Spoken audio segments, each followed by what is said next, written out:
आग्रदेवाच्या जे 3 प्रश्न आहेत त्यापैकी 3ऱ्या प्रश्नाचं उत्तर चालू आहे. त्यांनी श्रीगुरूंना विचारलं की मोक्षाचं साधन काय, म्हणजे कर्म, उपासना किंवा ज्ञान किंवा दोन्ही याचा अर्थ कर्म उपासना सहित ज्ञान असा त्याचा अर्थ आहे. म्हणजे केवळ कर्माने, उपासनेने किंवा ज्ञानाने मोक्ष होतो किंवा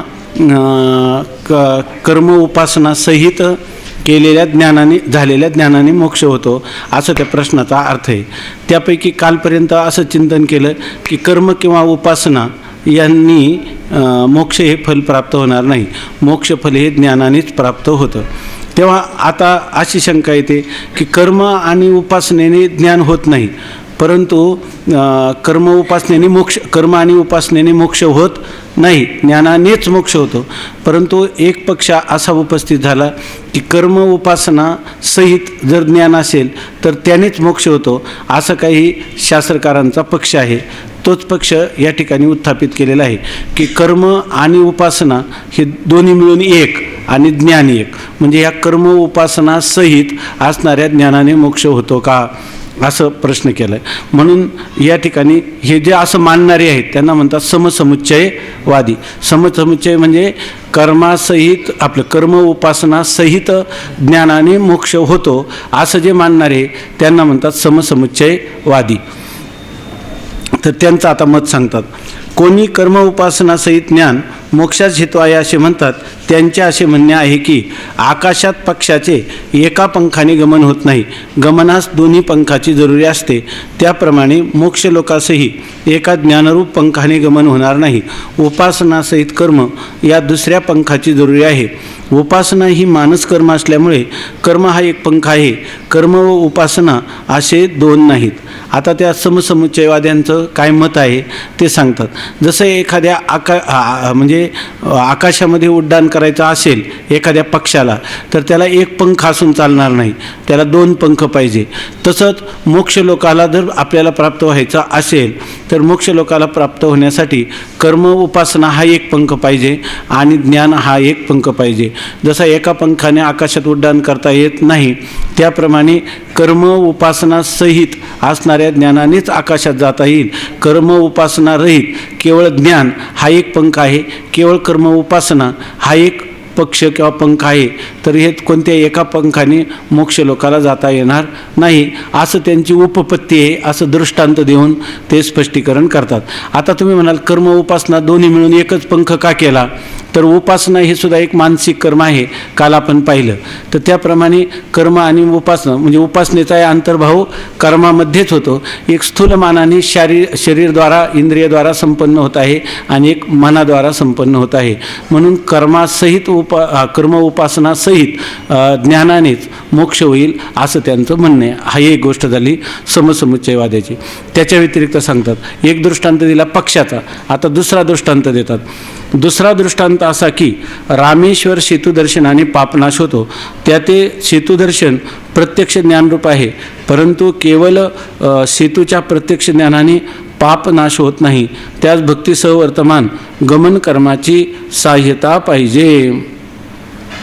आता दुसरं एक शास्त्रामध्ये वचन आलेले की रामेश्वर सेतूचं दर्शन केलं की त्याचा पापनाश होतो. म्हणजे रामेश्वर सेतूचं दर्शन म्हणजे पाहिला की त्याचा नाश होतो.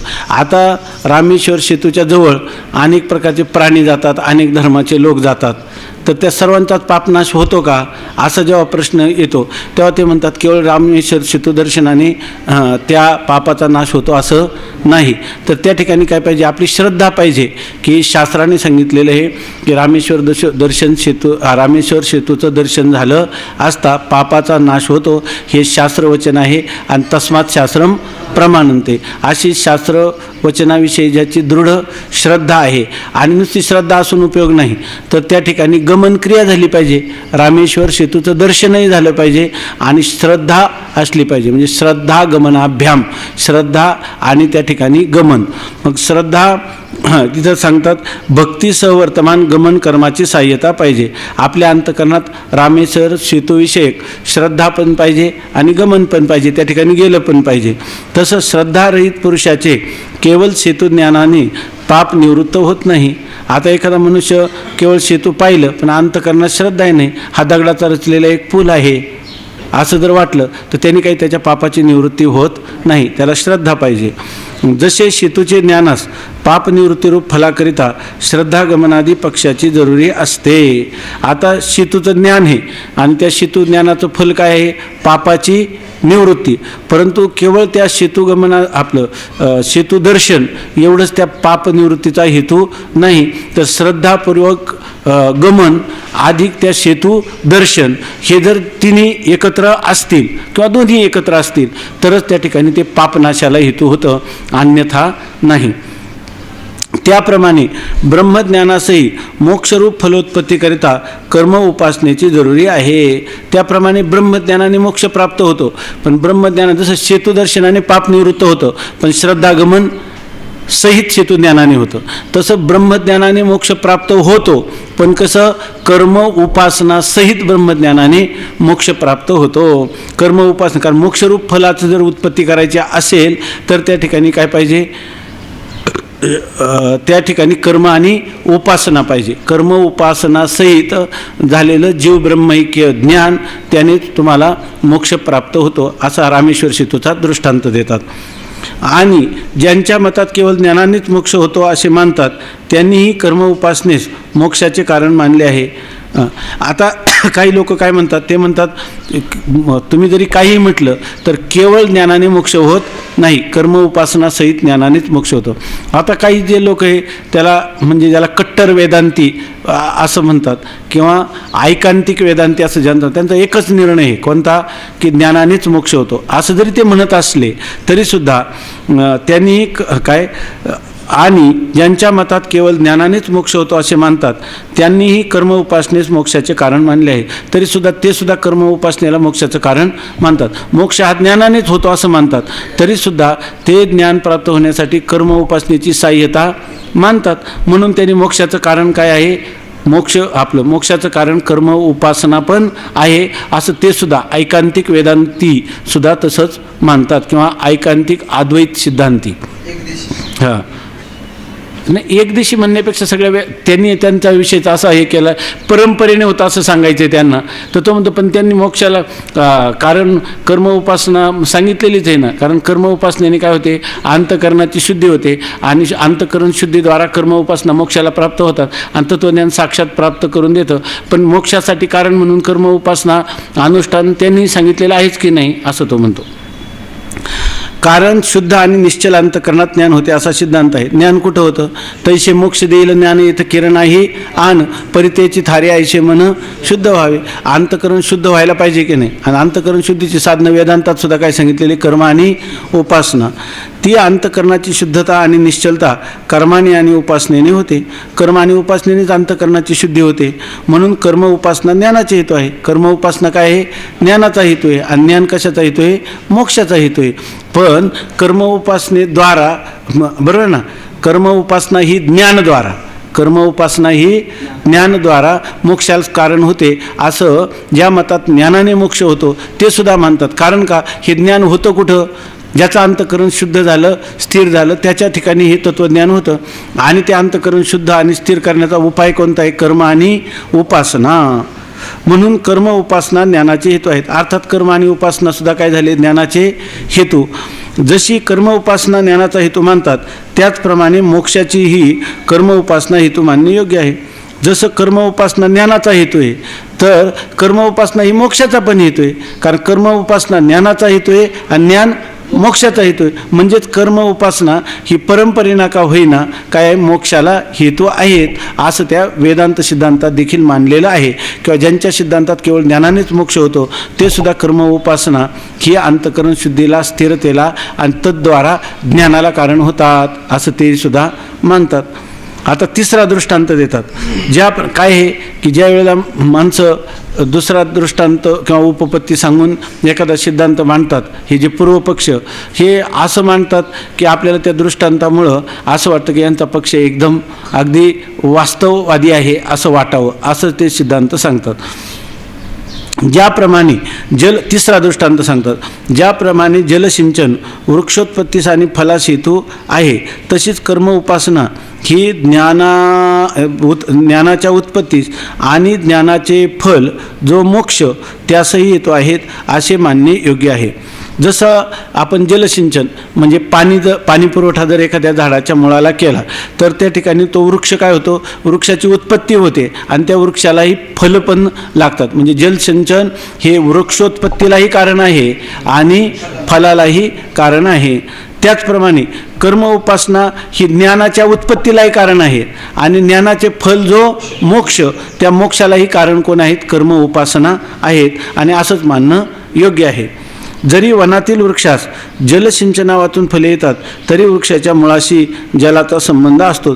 काही लोक म्हणतील वनातल्या वृक्षांना कुठं जलसिंचन केले, त्यांना कोणी पाणी घातले, काय ते आहे ना तुकाराम महाराजांचं प्रमाण आहे, फुटती तरुवर उष्ण काळ मासी जीवन तयाशी कोण घाली, बाळा दुग्धा कोण करीते उत्पत्ती, वाढवी श्रीपती सवे दोन्ही. असे लोक विचारतील की या ठिकाणी जंगलातले जे वृक्ष आहेत त्यांना कुठं जलसिंचन आहे. जलसिंचन नसलं तरी भूगर्भात असणारा जो पाणी त्याचा आणि त्या मुळाचा संबंध असतो, त्याच्यामुळे त्या वृक्षोत्पत्ती होते आणि त्यालाही फलं लागतात. मुळी पाण्याचा संबंध तिथं सुद्धा आहेच आहे. जल संबंध नसेल तर फले येणार नाहीत. जर जलाचा संबंध नसला तर वृक्षोत्पत्ती होणार नाही आणि फलही येणार नाही. असो, एकंदरीत विवेचनावरून कर्म उपासना आणि ज्ञान ही तिन्ही मोक्षास हेतू आहेत. याच्यावरून कर्म उपासना आणि ज्ञान या सर्वांचा काय आहे, समसमुच्चय आहे. कर्म उपासना हा एक पक्ष आहे आणि ज्ञान हा एक पक्ष आहे. कर्म उपासना आणि ज्ञान या तिन्हींनी मिळूनच मोक्ष होतो. कारण त्याच्यामुळे काही ज्ञानोत्पत्तीलाही कर्म उपासना हेतू आहे आणि ज्ञानद्वारा काय आहे, मोक्ष फलप्राप्तीला सुद्धा कर्म उपासना हेतू आहेत. म्हणून याच्यावरून केवळ ज्ञानच मोक्ष प्राप्तीला आहे असं नाही, तर कर्म उपासना आणि ज्ञान ह्या तिघांचीही मोक्ष प्राप्तीसाठी आवश्यकता आहे असा हा पक्ष आहे. या पक्षाचं नाव काय आहे, समसमुच्चयवाद. आता बघा, ज्ञानोत्तरकाली ज्ञानवान कर्म करीत असल्याचे दिसते. यावरून दुसरे असे म्हणता येईल की जरी केवळ ज्ञानानेच मोक्ष होतो असे मानले तरी ज्ञानरक्षणाकरिता कर्म उपासनेची आवश्यकता आहे. जसं आपल्याला दिसून येतं ना, त्यामुळे आपल्याला सुद्धा कायम आयुष्यभर जोपर्यंत शंकर अद्वैत आपल्या जीवनात येत नाही तोपर्यंत आपल्याला हे कर्म आणि उपासना यांच्याविषयीची सत्यत्व बुद्धी आणि ह्या साधनानेच मोक्ष होतो अशा प्रकारचा असणारा आपली समजूत, ही समजूत काही केल्या अंतःकरणातून जात नाही. आता तो काय म्हणतो, ठीक आहे, पण आपण बरेच लोक पाहतो ज्यांना तत्वज्ञानी असं आपण म्हणतो, सिद्ध पुरुष, महापुरुष असं म्हणतो, ते सुद्धा कर्माचं अनुष्ठान करीत असल्याचे दिसतात. या ना इकडे इकडे इकडे खुर्चीवरच बसा. नाही, खुर्ची आहेत ना तिथं, बसा ना.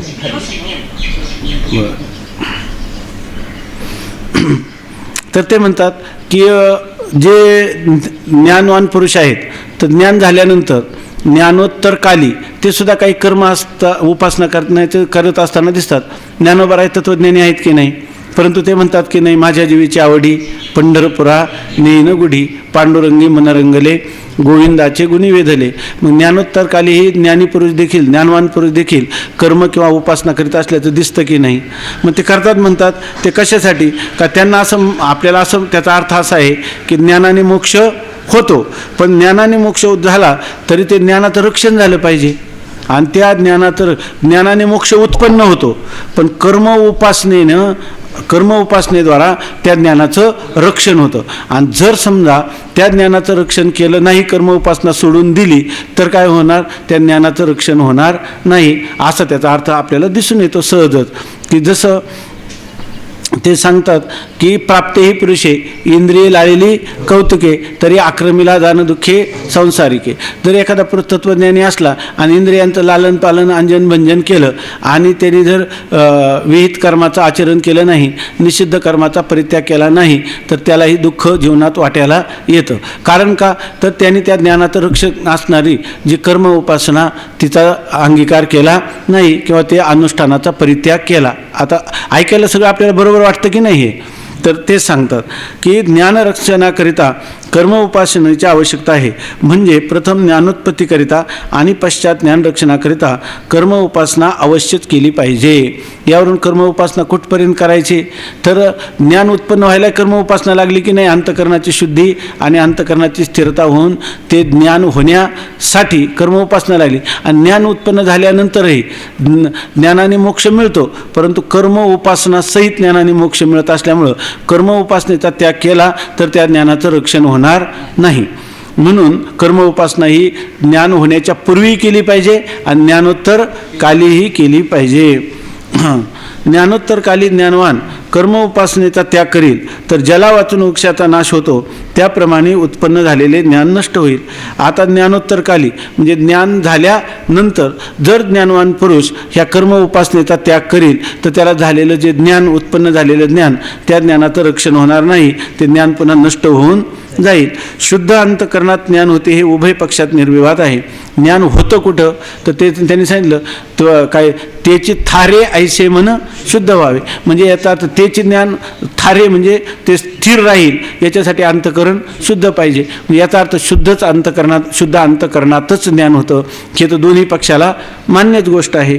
म्हणून ज्ञानोत्तर काली ज्ञानवान कर्म न करील तर त्यास पाप होईल आणि उपासना न करील तर अंतःकरण पुन्हा पुन्हा चंचल होईल. आता कर्म उपासना काय करते, पापा किंवा पापवासना यांचा नाश करते. पण जर ज्ञान झाल्यानंतर त्या पुरुषांनी कर्माचा परित्याग केला तर काय होईल, त्याच्या अंतःकरणात पुन्हा पापवासना उत्पन्न होतील. आणि उपासनेचा त्याग केला, कर्माचा परित्याग केला तर पाप होईल त्याला. आणि पाप हे ज्ञानाला काय होईल, ज्ञानाच्या फलाला प्रतिबंधक होईल, ज्ञानालाच प्रतिबंधक होईल आणि तद्वारा ज्ञानाच्या फलालाही प्रतिबंधक होईल. उपासना केली नाही तर चित्त काय होईल, चंचल होईल. आणि चंचल झालेलं चित्त हे कशाला, मोक्षप्राप्तीलाही प्रतिबंधक होईल. बरोबर ना. म्हणून सांगतात की ज्ञानवान कर्म न करील तर त्यास पाप होईल आणि उपासना न करील तर अंतःकरण पुन्हा चंचल होईल. मग त्या मलिन अंतःकरणात ज्ञान राहणार नाही. मग ते जे अंतःकरण मलिन झालेलं आहे, दूषित झालेलं आहे, त्याच्या ठिकाणी ज्ञान राहणार नाही. जसा सुकलेल्या भूमीत उत्पन्न झालेला वृक्ष राहत नाही किंवा संस्काराने शुद्ध केलेल्या स्थानी वेदपाठी ब्रह्मचारी राहतात व ते स्थान काही निमित्ताने मलिन झाले तर त्या स्थानाचा त्याग करतात, त्याप्रमाणे कर्म उपासनेचा त्याग केल्यामुळे मलिन आणि चंचल अंतःकरणात ज्ञान राहणार नाही. म्हणून कर्म उपासना ज्ञानरक्षणास तरी अवश्य हेतू आहे. आता ते म्हणतात कर्म केलं नाही तर काय होईल, अंतःकरणामध्ये त्याला पाप उत्पन्न होईल आणि उपासना केली नाही तर अंतःकरण चंचल होईल आणि मग त्या मलिन आणि चंचल अंतःकरणात ज्ञान राहणार नाही. मग त्यासाठी उदाहरण दिलं, जसा एखादी सुकलेली भूमी, एकदम वृक्ष जिच्या ठिकाणी पाणी पुरवठा येत किंचितही नाही, तर त्या ठिकाणी एखादा वृक्ष जरी उत्पन्न झाला तरी तो वृक्ष काय होतो, राहत नाही, म्हणजे नष्ट होतो. किंवा एखादं संस्काराने, असं भागवतामध्ये वर्णन केलेलं आहे की जो देश सुपीक आहे, म्हणजे माळरान किंवा बराड नाही, जिथं मृगादिकांचा वास आहे, सज्जन लोकांचा वास आहे, मयुरादिक किंवा असे काही पक्षी राहतात, चांगल्या प्रकारचे असणारे आमलकादी वृक्ष असतात, ती काय यज्ञभूमी आहे आणि ब्रह्मचार्यांनी त्याच ठिकाणी राहावं आणि वेदपाठ करावं. म्हणजे वेदपाठी ब्रह्मचारी जे आहेत तर ते पुन्हा त्या भूमीची काय केली पाहिजे, शुद्धी केली पाहिजे. म्हणजे संस्काराने शुद्ध केलेल्या भूमीमध्ये वेदपाठी ब्रह्मचारी राहतात. पण तिथं समजा काही राक्षसादिकांचा किंवा कुठला दुष्ट पुरुषांचा उपद्रव झाला तर त्या ठिकाणी ते वेदपाठी ब्रह्मचारी ते काय ती असणारी जी त्यांची जागा आहे त्या जागेचा परित्याग करून जातात. त्याचप्रमाणे जर कर्म उपासनेचा कोणी त्याग केला तर त्याच्या ज्या अंतकरणात ज्ञान उत्पन्न होतं त्या अंतकरणात ते ज्ञान राहणार नाही. म्हणून कर्म उपासना ज्ञान रक्षणास अवश्य हेतू आहेत. म्हणजे ज्याला ज्ञान उत्पन्न झालं तरी त्या ज्ञानाचं रक्षण करायचं असलं तर कर्म उपासना पाहिजे आणि ज्ञान उत्पन्न करण्यासाठी कर्म उपासना पाहिजे. एखाद्याने समजा कर्म उपासना करून ज्ञान प्राप्त केलं आणि ज्ञानोत्तर कर्म उपासना चालू ठेवल्या नाही तर ते झालेलं ज्ञानसुद्धा नष्ट होऊन जाईल. म्हणून त्यासाठी कर्म उपासना ही अवश्य केली पाहिजे. अशा रीतीने कर्म उपासना आणि ज्ञान या तिन्ही मोक्षांचा हेतू आहेत असा अंगीकार करावा. मग याच्यावरून निष्पन्न काय झालं, तुम्हाला मोक्षरूपी फल पाहिजे असेल तर कर्म उपासना आणि ज्ञान हे तिन्हींचं अनुष्ठान आपल्या जीवनात झालं पाहिजे. किंवा मोक्षास हेतू ज्ञान आहे आणि ज्ञान रक्षणाचा हेतू कर्म उपासना आहेत असा अंगीकार करावा. किंवा फार झालं तुमचा आग्रह असेल तर आम्ही तर काय म्हणतो, ज्ञान तर होतच नाही, ज्याचं ज्ञानाला कारणसुद्धा कोण आहे, कर्म उपासना आहे. पण तुम्ही म्हणा का ज्ञानाने काय होतं, मोक्ष प्राप्त होतो. म्हणजे मोक्षाचं साक्षात साधन तो कोणाला आहे, ज्ञानाला आहे. म्हणून ते म्हणतात की मोक्षास हेतू ज्ञान आहे, काय हरकत नाही माना, परंतु त्या ज्ञानरक्षणाचा हेतू कर्म उपासना आहेत असा अंगीकार करावा. काय हरकत नाही, ज्ञानाने मोक्ष होतो, परंतु ज्ञानाचं रक्षण तर झालं पाहिजे ना. मग ज्ञानरक्षणासाठी दुसरे उपाय आहेत आणि ते आहे कर्म आणि उपासना असं तुम्ही मानावं. कोणताही प्रकार पत्करला तरी ज्ञानवानास कर्म उपासना कर्तव्य आहे असे सिद्ध होते. कशाही प्रकाराने ज्ञानवान पुरुषाला कर्म आणि उपासना ही कर्तव्य आहेत. आपल्या गीतेमध्ये चाललेलं साधारण चिंतन ह्याच धर्तीचं आहे ना, की ज्ञानवान पुरुषालाही शास्त्रविषय करतो, पण ज्ञानवान पुरुषाला शास्त्रविषय करतच नाही असं त्यांनी सांगितलं आहे की नाही. मग विषय कोणाला करतं, अज्ञानी पुरुषाला विषय करतं असं सांगितलं. परंतु हा कोणता आहे, पूर्वपक्ष आहे आणि या पक्षात समसमुच्चयवाद म्हणतात. अशा प्रकारचा कर्म उपासना आणि ज्ञान ही तिन्ही मोक्षाची साधनं आहेत असं जे मानतात त्या मताला काय म्हणतात, समसमुच्चयवाद. आपल्याला जसं कर्मानी मोक्ष मानणारा पक्ष हा आपल्याला फार विरोधी आहे, तसा हा आपल्यातच येऊन आपल्याला फार मोठा बुद्धिभेद करणारा आणि आपातता याचा सिद्धांत मनुष्याला व्यावहारिक दृष्टीनं सुद्धा खरा वाटतो. कोणता, समसमुच्चयवादाचा. जसं आता हे आत्तापर्यंत जेवढं चिंतन सांगितलं याच्यातून आपल्याला वाटायला लागले की नाही हे तिन्हींची जीवनाला आवश्यकता आहे. बरं, वाटण्यासारखंच आहे की नाही. म्हणजे जो खरा साधक आहे त्याला हे वाटत नाही तर दुसऱ्याला कोणतंही असू नाही तर नसतो, त्याचं काय करायचं आपल्याला. ज्याला खरोखरच काय करायचं आहे त्याला निदान एवढं तरी वाटेल आहे की नाही. आणि जो तीव्र जिज्ञासू असेल तर त्याला काय वाटेल, हे मत खंडित करत निदान आता नाही वाटलं तर खंडन होताना तरी वाटेल का ही इदम इत्थम, हे बरोबर आहे, आपलं थोडंसं याच्याविषयी आपसमज होता असं त्याला वाटेल. तर आता सांगतात समसमुच्चयवादाचे खंडन. ह्या समसमुच्चयवाद हा शास्त्राने निराकृत केलेला वाद आहे, हा शास्त्राला अमान्यवाद आहे. तर मग त्याचं खंडन कसं करायचं, बरं यांनी 2-3 दृष्टांत पण छान दिले.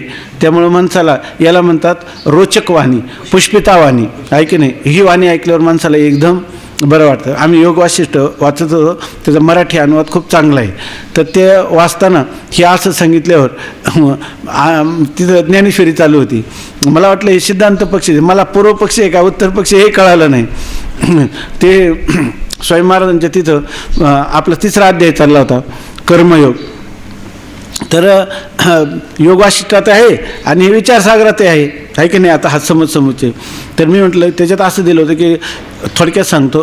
त्यांनी असं दिलं योग वाशिष्ठात की समजा आपल्या दिवसाचे 24 तास आहे, 24 तासात आपण समजा 8 तास साधना करतो. त्यांनी जास्त 16 तासाचं दिलं होतं, 8 तास बाकीचा. तर समजा 16 तास आहे, तर 16 तासात मनुष्याने कसं करावं, साधना कशी करावी.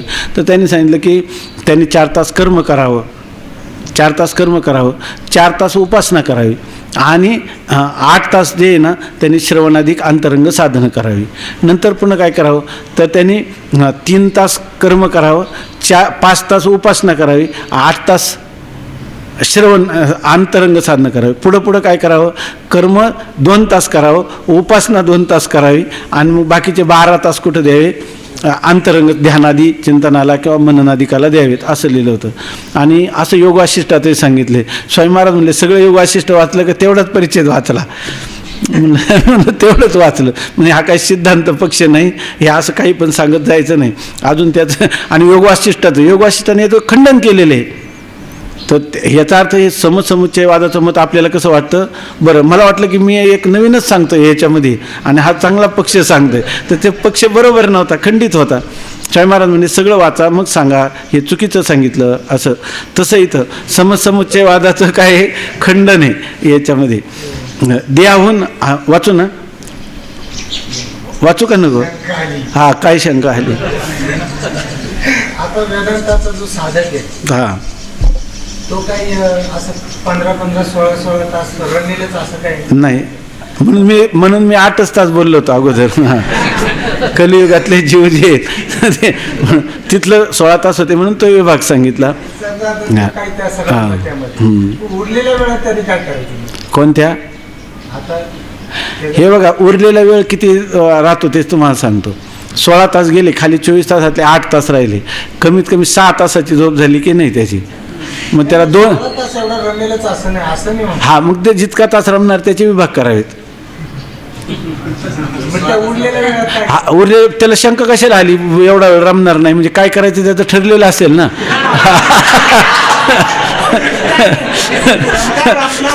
हा, त्याने रमण्याचा प्रयत्न केला पाहिजे, पण नसला तर तुष्यंत दुर्जन्य आणि म्हणतो तू किती वेळ आम्हाला देणार, आहे की नाही? आम्ही त्याला असं विचारू ना, तू किती वेळ आम्हाला देणार, त्याच्यातले विभाग करून देऊ ना. आम्ही तर सांगतो की काय, असुप्ते मृते कालम नयेत वेदांत चिंतया. झोपेतून जागा झाल्यापासून पुन्हा झोपेत जाईपर्यंत, आणि स्वप्न पडली तर स्वप्नात देखील, आहे की नाही?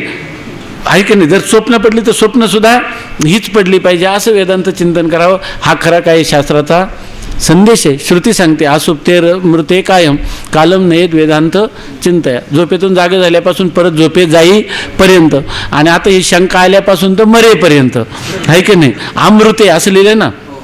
जोपर्यंत मृत्यूचा क्षण येत नाही तोपर्यंत वेदांताचं चिंतन करावं. पण तुम्हाला कर्म उपासनेची चाडच असेल तर थोडी थोडी करावी, असं करावी म्हणण्यात तात्पर्य नाही, कारण ते तुम्ही करणारच असता, आहे की नाही? ते तुम्ही करणारच असता. समसमुच्चयवादाचे खंडन. देहाहून आत्मा भिन्न आहे आणि तो पुण्य पाप कर्माने स्वर्ग नरकात जातो असा ज्याचा विश्वास असेल तोच वैदिक कर्मात अधिकारी आहे. सगळं आपलं भाष्यात झालेलंच आहे ना, तो वेगळ्या प्रकाराने लक्षात येतं ना, काही भाष्यातलंच आहे असं लक्षात येतं ना. देहाहून आत्मा भिन्न आहे, त्यांनी काय मानलं पाहिजे? आत्मा देहाहून भिन्न आहे. पुन्हा तो पुण्य पाप कर्माने स्वर्ग नरकास जातो अशी पण त्याची श्रद्धा आहे, बरोबर ना. शास्त्रवचनावरून देहाहून आत्मा भिन्न आहे तो कारण का शास्त्राने स्वर्ग नरकाचं वर्णनच केलं नसतं, आणि पुन्हा अन्यथानुपते, पुन्हा विधी निषेध परक अशा प्रकारचं शास्त्राचं वर्णन आपल्याला दिसलं नसतं. कशासाठी? शास्त्राने काय केलं तर तो आत्मा कुठेतरी स्वर्गाला किंवा नरकाला जातो. म्हणजे आत्मा जो आहे तो पुण्यकर्माने स्वर्गाला जातो, पापकर्माने नरकाला जातो असा ज्याचा विश्वास असेल त्याच्यासाठी चालला, आणि तोच वैदिक कर्मात अधिकारी आहे, तोच वैदिक कर्माचा अधिकारी. काल एक जण आले होते, नाव विचारू नका, तर त्यांनी सांगितलं की हे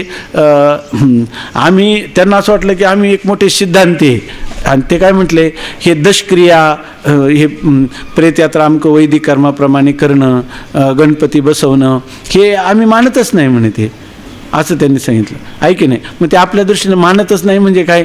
त्यांचा विचार तरी करावा का आपण? ते वैदिक कर्माचे अधिकारीच नाही, आहे की नाही? ते वेदाच्या विषयी त्यांची श्रद्धाच नाही, ते त्यांचा विचार काय करायचा? ते म्हणे मानत नाही. तुमच्यासारखे मानणारे पुष्कळ आहेत, न मानणारे काय तुम्हीच आहे का? रेडा पण मानित नाही, आहे की नाही? म्हैस पण मानित नाही, आहे की नाही? आम्ही त्याच्यात तुमची गणना करून टाकू. यांचा अधिकारी वेगळा आहे, जो आत्म्याला देहाहून भिन्न मानतो आणि पुन्हा काय वेदवाक्यावर त्याची श्रद्धा आहे, तो वैदिक कर्माचा काय आहे अधिकारी. आपलं आपलं चाललं, आहे की नाही? देहाहून आत्मा भिन्न आहे आणि तो पुण्य पाप कर्माने स्वर्ग नरकात जातो असा ज्याचा विश्वास असेल तोच वैदिक कर्मात अधिकारी आहे. देहच आत्मा आहे असा ज्याचा निश्चय असेल तो वैदिक कर्मात प्रवृत्तच होणार नाही. देहच आत्मा आहे म्हणलं, तो कशाला वैदिक कर्मात प्रवृत्त होईल? आताच गेलं ना, शास्त्राला अनर्थ की त्याच्याचमुळे आहे ना, आहे की नाही? देहच आत्मा आहे, देह गेला म्हणजे गेला, कुठं पापन कुठं पुण्यन, कुठं स्वर्ग आणि कुठं नरक. आता तो वैदिक कर्माचा अधिकारी आहे का? का तो प्रवृत्तच होणार नाही का? त्याच्या दृष्टीने शास्त्र निरर्थकच आहे का? ज्ञानवानाच्या दृष्टीने शास्त्र निरर्थक आहे? दोघांच्याही दृष्टीनं. मग दोघांच्यामध्ये सारखेच आहेत का? नाही का? दोन्ही दिसती सारखी का? वर्म जाणे तो पारखी असे. कारण देह हा आत्माच असून तो येथे अग्नीत भस्म हो जाणार, मग कर्मफलाचा भोग घेण्यात जाणार कोण? तो काय म्हणतो, देह जर आत्मा मानला तर देह मरणानंतर अग्नीत भस्म होऊन जाणार, मग कर्मफलाचा भोग घ्यायला स्वर्गात जाणार कोण? या निश्चयाने देहात्मवाद्याची वैदिक कर्मात प्रवृत्ती, हा त्याचा काय दृढ निश्चय आहे, ऐकी नाही, बुद्धी निश्चय देहात्मज्ञान, देहच काय आहे बुद्धीचा निश्चय झाला का देहच काय आहे, आत्मा आहे, अशा पुरुषाला वैदिक कर्मात प्रवृत्ती होईल का? नाही. म्हणून देहाहून आत्मा भिन्न असून तो पुण्यपाप कर्माचा करता आणि त्याची फले मला होतील असा ज्याचा निश्चय आहे तोच वैदिक कर्माचा अधिकारी आहे, आहे की नाही? अगोदर आपलं बराचसा वेळ भाष्यामध्ये गेलेलाच आहे. त्याला काय, देहाहून आत्मा भिन्न आहे, तो कर्माचा करता आहे, त्याला कर्माची फलं अपरिहार्यपणे पाप पुण्यानुरूप भोगावी लागतात. त्याचं त्या कर्मफलसापेक्ष, बरोबर ना, फलभोग काय दाता कोण आहे? कर्मसापेक्ष फलदाता कोण आहे? ईश्वर आहे. अशी ज्याची श्रद्धा आहे तोच कोण आहे? वैदिक कर्माचा अधिकारी आहे. ब्रह्मज्ञानासही देहाहून भिन्न आत्मज्ञान आहे, परंतु कर्ता भोक्ता या रूपाने नाही. ब्रह्मज्ञानालाही देहाहून आत्मा भिन्न आहे असं ज्ञान आहे की नाही? आणि पूर्वमीमांसाला कालाही देहाहून आत्मा भिन्न आहे असं ज्ञान आहे की नाही? मग दोघांसारखेच आहेत का? हा, देहाहून आत्मा भिन्न आहे, पण देहाहून भिन्न असणारा आत्मा अकर्ता अभोक्ता आहे असं ज्ञान कोणाला आहे? ह्या वेदांत्याला आहे की नाही? उत्तर मीमांसकाला आहे. आणि देहाहून भिन्न आत्मा असून तो कर्माचा करता आणि कर्मफलाचा भोगता आहे, तो देहाहून भिन्न आहे. देह इथं मरण पावला तरी त्या कर्माच्या फलाचा भोग त्या कर्त्या आत्म्याला आपल्या कर्तृत्वानुरूप कर्मानुरूप होत असतो असं मानणारा कोण आहे? पूर्वमीमांसक. मग दोन्ही दिसती सारखी, सारखे आहेत का सारखे वाटतात? वाटतात का? समजुतीत भेद आहे? काय भेद आहे? एकाला आत्मा कर्ता भोक्ता वाटतो पूर्वमीमांसकाला, आणि याला आत्मा अकर्ता आणि अभोक्ता म्हणतो. मग मोक्षाला कोण प्राप्त होईल? कोणाचा आत्मा मुक्त होईल? पूर्वमीमांसकाचा की उत्तरमीमांसकाचा? उत्तरमीमांसकाचा आत्मा मुक्त होईल का त्याच्या ठिकाणी मुक्त आहेच आहे तो? हां, मग तो मुक्त होईल तर ते काय होईल? पुन्हा बद्ध होईल, कारण ते उत्पाद्य आहे का, विकारी आहे का, संस्कारी आहे का, प्राप्य आहे का, विनाश्य आहे का? सगळ्यांना वेगळं आहे. कोणत्या कर्माचा त्याला उपयोग आहे? काहीच नाही. का तो बंध मोक्ष आहे असं, बंध आणि मोक्ष मिथ्या असं ठरेल का? यालाच मोक्षाची प्राप्ती असं म्हटलं जातं का? असा उपचार केला जातो? हां. ब्रह्मज्ञानासही देहाहून भिन्न आत्मज्ञान आहे, परंतु कर्ता भोक्ता या रूपाने नाही. उलट पाप पुण्य सुखदुःख रहित वासंग ब्रह्मरूप आत्मा आहे असे वेदांत वाक्याचे त्यास ज्ञान आहे. त्याला उलट आत्मा हा कर्ता भोक्ता तर नाही, पण आत्मा असंग आहे, आत्मा निर्विकार आहे, पाप पुण्य सुखदुःखांनी विवर्जित आहे, व्यापक आहे, एक आहे, नित्य आहे, शुद्ध आहे, बुद्ध आहे, ऐक नाही, आणि मुक्त स्वभाववान आहे, सच्चिदानंद स्वरूप आहे. आणखी काय? स्वगत सजातीय विजातीय भेद रहित आहे, आणि देश काल वस्तू परिच्छेद रहित आहे. आणि कायच्याने रहित आहे? तुम्ही जे म्हणाल त्यांनी तो रहित आहे असं त्याला सहित कशानेच नाही. असं सर्व निषेध, सर्वांचा निषेध केल्यावर निषेधाचा अवधी जिथं संपतो मर्यादा, ते राहिलेलं ते काय आहे? तदेव तत्. ते राहिलेलं जे आहे तेच काय आहे? काय? तदेकावशिष्ट शिव केवलोहम, अशा प्रकारची त्याची अनुभूती आहे. आणि ह्या वेदांत वाक्याचं त्याला ज्ञान आहे. वाचू ना. हां, ते कर्माचा हेतू होणार नाही. आणि ते ज्ञान कर्माचा हेतू होईल का? आता मी असंग निर्विकार आत्मा हे पुन्हा कर्मामध्ये प्रवृत्त होईल का? कारण मी अकर्ता अभोक्ता असणारा कर्ता कसा होईल पुन्हा? म्हणजे अर्थात त्याची कर्तृत्वात भोक्तृत्वात प्रवृत्ती होणार नाही. मग त्याचा भाष्याच्या भाषेमध्ये काय होईल? त्याला नाही, हा नाही, भाष्यामध्ये त्याचं तादात्म्य कुठं होणार नाही? हेतू आणि फल आणि हेतू नाही, तिथं दुसरा शब्द आहे का? हा, फल आणि हेतू यांच्या ठिकाणी त्याचं तादात्म्य होणार नाही.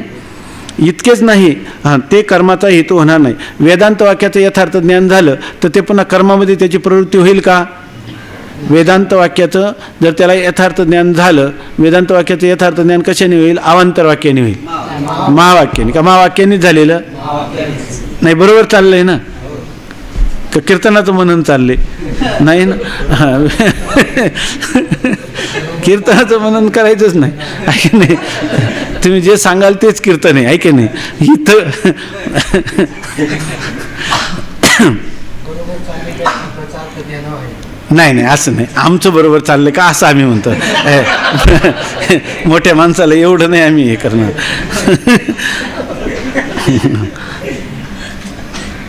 आता सांगतात शिवाय कर्ता कर्म व फल. हां इथे एक सांगितलं. हां उलट पाप पुण्य सुख दुःख रहित वा असंग ब्रह्मरूप आत्मा आहे असे वेदांत वाक्याचे त्यास ज्ञान आहे. ते कर्माचा हेतू होणार नाही. इतकेच नाही तर उलट विरोधी आहे. तो अकर्ता अभोक्ता असला तर तो कर्तृत्वात प्रवृत्त होईल का उलट कर्तृत्वाचा त्याग करील.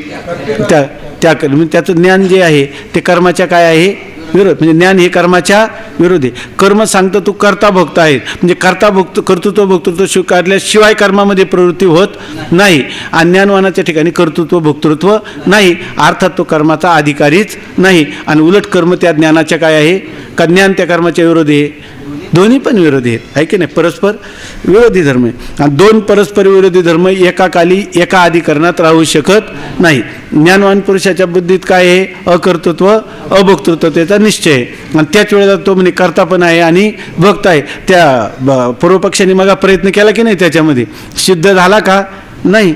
मग का शास्त्राला व्यर्थत्व आलंच की नाही. हां नाही आलं नाही आलं आहे की नाही. आणि जो ज्ञानवान आहे त्याच्या दृष्टीने शास्त्राला व्यर्थत्व आलं की नाही.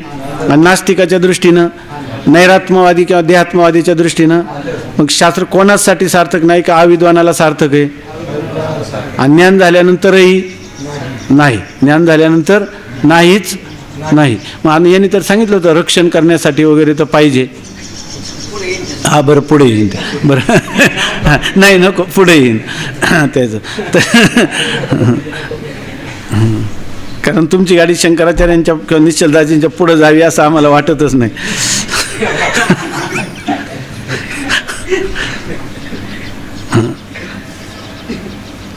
शिवाय हात हे झाले ना ते कर्माचा हेतू होणार नाही उलट कर्माचे विरोधी. काय ते म्हणजे कोण. ते कर्माच्या विरोधी आहे ज्ञान. शिवाय कर्ता कर्म व फल यांचे भेदज्ञान कर्मास येत आहे. कर्म करायचं म्हटलं का त्या ठिकाणी भेदज्ञानाशिवाय कोणतंही कर्म होऊ शकत नाही. एक त्याच्या पाठीमागं कर्ता त्यांनी केलेलं कर्म आणि त्या कर्माचं फल अशी जर त्रिपुटी असेल तरच त्या ठिकाणी कर्म होऊ शकेल. म्हणजे कर्माला हेतू कोण हे तीन कर्ता कर्म आणि कर्मफल. त्या कर्ता कर्मफलाची ज्ञानवानास आत्म्याहून भिन्न प्रतीती होत नाही. सर्व आत्मरूपच प्रतीती होते. इथं ती पाठीमागे जे सांगितलं ना भाष्यकारांनी तेच वाक्य थोडं बदलून सांगितलंय. जर काही प्रश्न विचारला तर उत्तर सांगा. हां नाही सांगितलं तर बघा आता ते म्हणतात कर्ता कर्म आणि फल यांचे भेदज्ञान कर्मास हेतू आहे. कर्ता कर्म आणि फल हे जर वेगवेगळे असतील तरच काय मनुष्य कर्म करण्याला प्रवृत्त होईल. परंतु ज्ञानवान पुरुषा काय आहे कर्ता कर्म आणि फलाची ज्ञानवानास आत्म्याहून भिन्न प्रतीती होत नाही. सर्व आत्मरूपच प्रती. ज्ञानवानाच्या दृष्टीनं कर्म कर्मफल आणि कर्ता हे तिन्ही आत्मरूपच आहेत. कसं काय बरं. ज्ञानवानाच्या ठिकाणी कर्म करत असल्याचं दिसत नाही का. सगळ्यात जास्त महत्त्वाचं काय आहे त्याच्या दृष्टीने आत्मरूप आहेत. मग आद्याशिक त्याला आत्मरूप का म्हणतात. त्याच्या दृष्टीनं कर्म आद्याशिक आहे म्हटलं तर काय झालं. कधी असतो ज्या वेळेला भ्रम होतो त्यावेळेला आहे की नाही. मग अधिष्ठान ज्ञानानंतर आध्यस्थ पदार्थाची निवृत्ती हे अधिष्ठान रूप असते. मग त्याच्या दृष्टीनं कर्ता कर्म आणि कर्मफल यांना आत्मरूप म्हणणं चांगलं का मिथ्या म्हणणं चांगलं खरं सांगावं. नाही म्हणायचंच झालं समजा तर आत्मरूप म्हणणारा चांगला का मिथ्या म्हणणारा चांगला का मिथ्या. दोन्हीचा अर्थ एकच आहे. दोन्हीचा अर्थ काय आहे एकच आहे. पण आत्मरूप म्हणताना सच्चिदानंदाची प्रतीती येते आणि मिथ्या आहे म्हणताना मिथ्यात्वाची प्रतीती येते. असं जड दुःखरूप पदार्थ बाधित आहे असं म्हणावं. तेव्हा बाधित अनुवृत्तीनं राहणं चांगलं का अन्वय त्याला काय म्हणतो आपण काय म्हणजे व्यतिरेक मुखाने चिंतन करणं चांगलं का अन्वय मुखाने चिंतन करणं चांगलं. ते पण व्यतिरिक्त झाल्यावर अन्वय आपोआपच होते ना. नाही झाला तर चांगलीच गोष्ट आहे, पण ध्यानात ठेवताना असं घ्यावं की व्यतिरेकामुखाने सांगण्यापेक्षा की व्यतिरेकपूर्वक अन्वय जो आहे तो सरस आहे. आणि इथं जर सांगितलं तर व्यतिरेकपूर्वक अन्वय सांगितला का यांच्या म्हणण्यात केवळ अन्वय सांगितला, केवळ अन्वय सांगितला. व्यतिरेकापेक्षा अन्वय ठीक आहे आणि केवळ अन्वयाची भूमिका ही अधिक चांगली आहे. तिलाच बहुतेक गुलाबराव महाराजांनी चिदविलास असं म्हटलं असावं. आणि शास्त्रामध्ये ते नाथ महाराजांनी भावार्थ रामायणामध्ये भागवतामध्ये ह्या शब्दाचा प्रयोग केला आणि त्या दिवशी काय ते चांगलं आलं होतं आपल्याला चिंतन. विलास अनध्यस्थाचं आलं होतं. त्याला काय म्हणायचं ते संसर्गाध्यास आहे, स्वरूपाध्यास. हां नाही अनध्यस्त कशाला म्हटलं होतं त्यांनी संसर्गाध्यासाचं चिन्ह हां हां स्वरूपाध्यास नाही संसर्गाध्यास आहे याला काय म्हणावं अनध्यस्त असं म्हणा. स्वरूपाध्यास नाही आणि संसर्गाध्यास आहे पण तो काय आहे अध्यास आहे की नाही. संबंध नाही का संबंध आहे पण तो कोणता संबंध आहे तादात्म्य संबंध आहे. बरं तादात्म्य संबंध आहे पण तो वास्तव नाही. तो कसा आहे आध्यासिक तादात्म्य संबंध आहे की नाही. मग तुम्ही चिदविलास म्हणा नाहीतर सगळं काय आत्मरूपच आहे म्हणा काही म्हणा आमची काय आपत्ती नाही. हां बघा शिवाय कर्ता कर्मफल यांचे भेदज्ञान कर्मास हेतू आहे. त्या कर्ता कर्मफलाची ज्ञानवानास आत्म्याहून भिन्न प्रतीती होत नाही. सर्व आत्मरूपच प्रतीती होते. म्हणून ज्ञानवानाकडून कर्तृत्व बुद्धीने कर्म होत नाही. ज्ञानवानाकडून कर्म होत नाहीत का कर्तृत्व बुद्धीने कर्म होत नाही. कर्तृत्व बुद्धी तो कर्म करी सकळे कर्मफळे कर्मबंधा ना कळे जैसे जळी जळेन शिंपे पद्मपत्र पाण्या व्यापाराचे गाडे मोडो का आपाडे परी अक्रियत्वाचे न मोडे पाऊल केही. अशा प्रकारची त्याची स्थिती आहे. मग ज्ञानवान कर्म करीत नाही का कर्तृत्व बुद्धीनं करत नाही.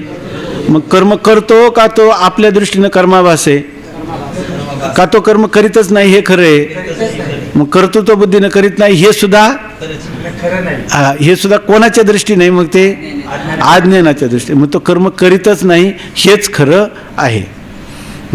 म्हणून ज्ञानवानाकडून कर्तृत्व बुद्धीने कर्म होत नाही. भगवान भाष्यकारांनी अनेक प्रकाराने ज्ञानवानास कर्माचा असंभव प्रतिपादन केला आहे. भाष्यकारांनी आता कुठं आताच पाहिलं ना कोणत्याही प्रकाराने ज्ञानवान पुरुषाकडून कर्म घडतच नाही ऐके नाही. म्हणून जर आपण भाष्याचं केलं चिंतन तर याला उपद्बलक होतं का नाही तर याचं केलेलं त्याला जास्त उपद्बलक होतं. खरं सांगा बरं याचं केलेलं हे केलं म्हणून आपल्याला थोडी एक दिशा येते आहे की नाही.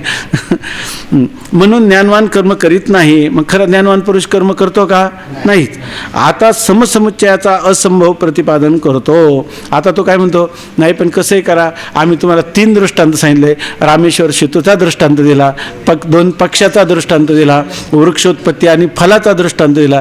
एवढं करून आता तुम्ही जरी कसंही जरी म्हटले तर एवढं तरी कसं काय ना समसमुच्चयवादही चालेल असं तरी म्हणतात. समसमुच्चयवाद अजिबात चालणार नाही. समसमुच्चयवादाचे आचार्य काय हे एकदम हात धुवून पाठीमागं लागतात. कारण हे जो सिद्धांत आहे तो काय ऋते ज्ञानान्न मुक्ती ज्ञान वाचून एके उपाय करीशी जितुके तितुका गुंफिशी अधिके रुखिये. तुमची भीड ठेवून आम्ही तुम्हाला संसाररूपी वृक्षात आणखीन जाळ्यात अडकवणार नाही ऐक ना. आम्ही तुका म्हणे खरे सांगू येवत रागे येते ते नाही बिडभार तुका म्हणे साना थोर. त्याच्यासाठी प्रसंग पडला तर तीक्ष्ण उत्तरे हाती घेऊन बाण फिरे. आणि तसंच आहे निश्चलदाजीचे हे बाणच आहे तीक्ष्ण बाणच आहे. खंडनाचं जेव्हा करतात प्रसंगाला ते जल्पाचा सुद्धा आधार घेतात प्रसंगाला वितंडाचा घेतात आणि आपला मुख्य भाव आहे तो संवादाचा कायम ठेवतात असे. ज्ञान व कर्म या दोहोंच्या फलात विरोध हरेराम. ज्ञानवान कर्म करीत नाही. आता समसमुच्चयाचा असंभव प्रतिपादन करतो. समसमुच्चय कधी असणं शक्य नाही असंभवनीय आहे. कर्माचे फल अनित्य संसार आणि ज्ञानाचे फल नित्य मोक्ष आहे. कर्माचं फल काय आहे अनित्य संसार आणि ज्ञानाचं फल काय आहे नित्य मोक्ष. नित्य मोक्ष म्हणजे आता मग सांगितलं ते चांगलं लक्ष ठेवा कायम आपल्याला आता ते ध्यानातच ठेवा. कर्माचं फल काय आहे मोक्ष आणि तो कसा आहे साधी अनंत.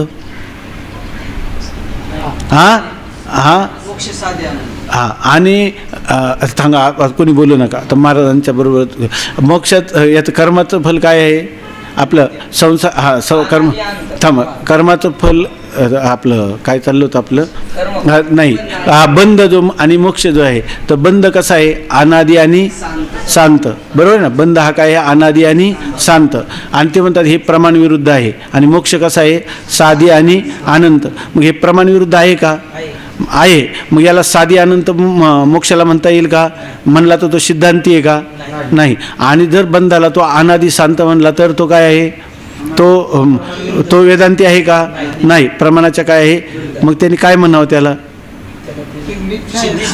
मिथ्या आहे त्या ठिकाणी साधी अनंतत्वाचा किंवा अनादी शांतत्वाचा त्याला भ्रम होऊ नये आणि तो जर ठोसपणाने असं जर म्हणायला लागला ह्या बंध मोक्षाविषयी तर त्याला बंध आणि मोक्ष कल्पित आहे कल्पित पदार्थाची शक्तीच कळली नाही आणि त्याचा कालाचा भ्रम गेलाच साधी अनंत शब्द कालाला अनुलक्षून आहे की नाही इथं काल नावाची सुद्धा काय ती वय आहेत नाथ महाराजांच्या 2 वय आहेत काळ त्याचे वरजी घर काळ दुर्धर म्हण ज्याचे मन म्हणे मी अमर जर आपण म्हणलो ना आत्मरूपाने मी अमर आहे तर काळ कुठं जाईल तुमच्या अमर आत्म्याकडे जाईल का तुम्हाला मरण आहे का मग मरण नावाची कल्पना आहे आणि जर ती कल्पना एखाद्याची निघून गेली तर तो काय म्हणायला लागला ज्याचे मन म्हणे मी अमर काळ वर्जी त्याचे घर काय राहिलं काहीतरी आणि काळ दुर्धर मनशंका काळ ही एक फार धारण करण्याला कठीण अशी एक मनातली काय आहे शंका आहे म्हणजे निराकरण करण्याला कठीण आहे पण ज्याला गुरुकृपा ईश्वर कृपा होईल तो म्हणू शकतो ना मरण माझे मरून गेले आहे की नाही देश काल वस्तू भेद मावळला काळ ही एक कल्पना आहे आता काय झालं कर्माचे म्हणजे आपण असं म्हणायचं नाही पहिला जोर कशावर द्यायचा साधी अनंतावर नाही द्यायचा मिथ्यात्वावर जोर द्यायचा आहे की नाही याच्या कशाचा जोर द्यायचा आणि हा सिद्धांत पक्ष कधीच नाही असं कायमचं लक्षात ठेवायचं कर्माचे फल अनित्य संसार आणि ज्ञानाचे फल नित्य आहे दोघांचा असंभव कसा आहे ते सांगतात कर्माचा अधिकारी भिन्न आहे का नाही ज्ञानाचा पण अधिकारी भिन्न आहे मग ज्याचा अधिकार्यात भेद आहे की नाही बरं फलात भेद आहे की नाही कर्माचं फल कसं आहे अनित्य आणि ज्ञानाचं फल कसं आहे नित्य इथं साधी अनंत नाही म्हटला काय म्हटलेले ज्ञानाचं फल हे नित्य असं म्हटलं ज्ञानाचं फल मोक्ष साधी अनंत नाही म्हटलं नित्य असं म्हटलं म्हणून हे सिद्धांताचं असं म्हणून एकदम सर्कस आहे तारेवरची कसरत आहे शब्दाद्वारा परमात्मा सांगणं म्हणजे काही साधारण गोष्ट नाही जो अशब्दम अस्पर्शम असं त्याचं वर्णन केलंय त्याचं भाष्यकारांनी कोणत्या उपनिषदात हे बरोबर सांगितलं आणि आपल्याला थोडा परिचय झाला सांगा बरं त्याचं नाव ज्ञान व कर्म भाष्यकारांनी त्याचं अशब्द अस्पर्श रूप असं सांगितलं आणि तो निरूप कसा आहे शब्दातीत कसा आहे असं सांगितलं असं एखाद्या उपनिषदातला एखादा कधीतरी मंत्र कुठं पंचदशीत वाचण्यात आला का नाही हो कठमध्ये अस्पर्शम अरूप गंधवच पुढं अशब्दम अस्पर्शम आणि दुसरं ह्याचं वर्णन अशाच प्रकारचं सर्वाच्या अतीत तो कसा आहे ईशावास्यमध्ये पण आहे का कुठं ईशावास्यमध्ये पण यच्चक्षुषान ते केनोपनिषदात आहे हे दुसरं आहे ते त्याच्याही पुढं गेलेलं आहे विदितात अविदितात अधि असं ईशावास्यमध्ये आणि हे तुम्ही म्हणता हे केनोपनिषदामध्ये आणि हे सांगतात हे कठोपनिषदामध्ये कर्माचे फल अनित्य संसार आणि ज्ञानाचे फल नित्य मोक्ष आहे हे मग आता फलात विरोध आहे की नाही का अधिकार्यात विरोध आहे की नाही बरोबर आहे ना कर्माचे फल अनित्य संसार आणि ज्ञानाचे फल नित्य मोक्ष आहे ज्ञान व कर्म ह्या दोघांच्या फलात विरोध आहे म्हणून ज्ञान कर्माचा समसमुच्चय घडणार नाही ज्ञानाचा कर्माचा अधिकारी आहे अज्ञानी आहे की नाही बरोबर आहे का अज्ञानी पण कोणता अज्ञानी श्रद्धाळू फलाभिलाषी नंतर शास्त्रावर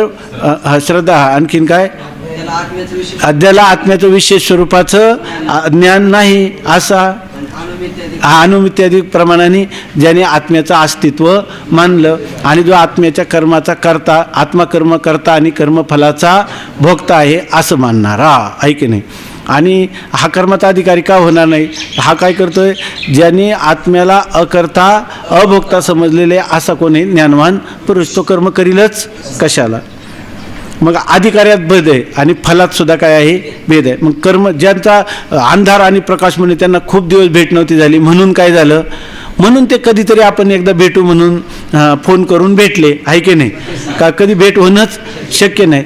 तसं ज्ञान आणि कर्म यांचा समसमुच्चय कधीच होणार नाही. तुम्ही किती प्रयत्न करा पण प्रयत्न करायला भेटायला तर पाहिजेच ना ते एकमेकाला, कधीच भेटू शकणार नाही.